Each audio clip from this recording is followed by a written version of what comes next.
This week marked 11 years since the Obama administration introduced the Deferred Action for Childhood Arrivals program, protecting immigrant youth from deportation.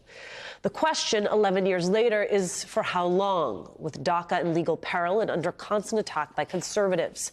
In 2021, a federal judge in Texas decided to leave DACA open for current recipients, but blocked new applicants from accessing the program.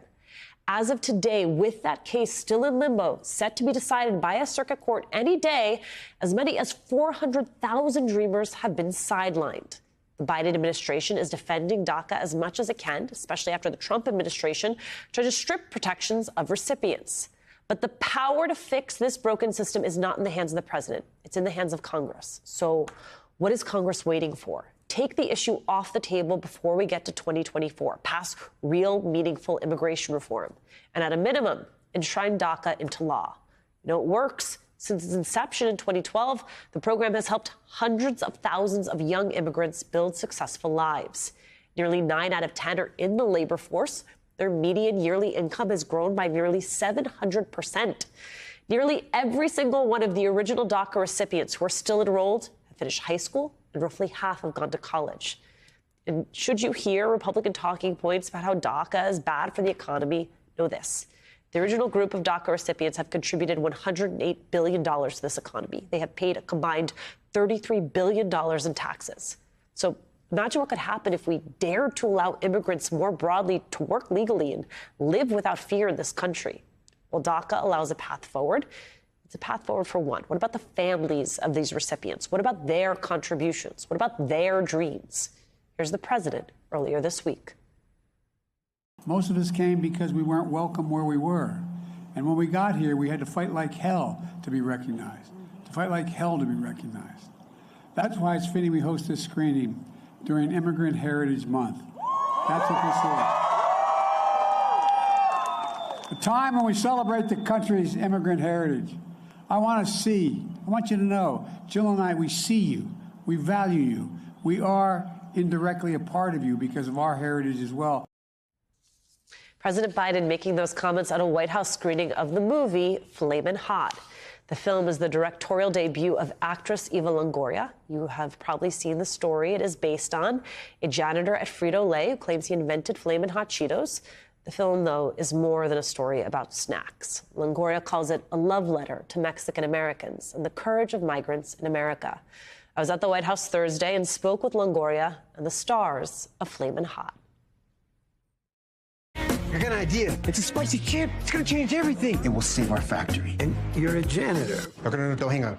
Say, the Hispanic market will not be ignored. The Hispanic market will not be ignored. Good, but in your voice. Flamin' Hot tells the story of Richard Montañez, who with heart, hustle, and a lot of hard work went from janitor at Frito-Lay to top executive.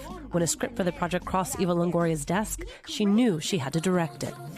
What was it about his story that resonated with you?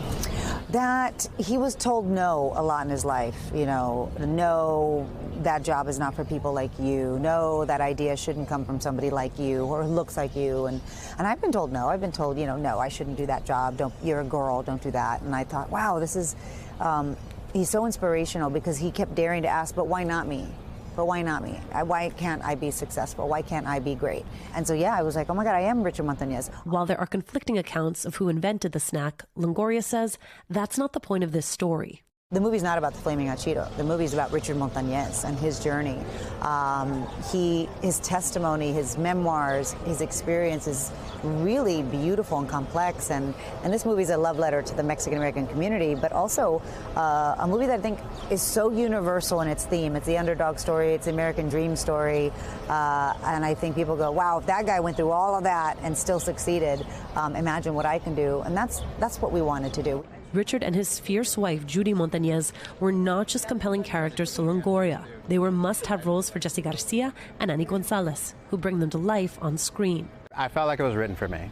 I just felt that everything, it flowed easily for me, and I just felt like the stuff that I had done for the past 20 years kind of culminated into what I could do in this movie. I knew I was the only person that could play Judy in this way. I feel like when I read it, I intrinsically knew who she is, who she was, and why she turned out to be this beautiful, faith-filled, loving, Christian, kind woman with an edge about her. You know, I grew up in East LA, born and raised. That's my tia, that's my mom. That's all the women that have raised me up on that screen that I got to showcase and give love. It's important to show the country all our stories, all our stories. That's why we're honored to host you.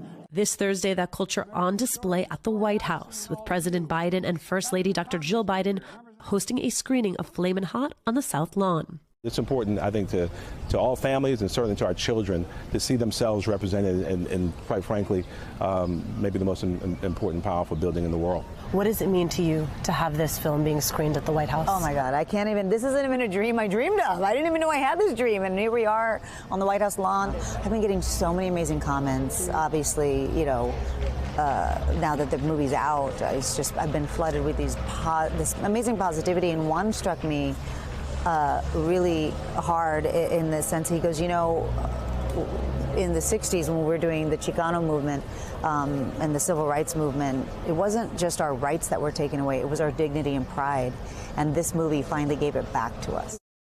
Our thanks to Eva Longoria, Jesse Garcia, Annie Gonzalez, and Steve Benjamin with the White House Office of Public Engagement. You can watch Flamin' Hot streaming now on Hulu or on Disney+.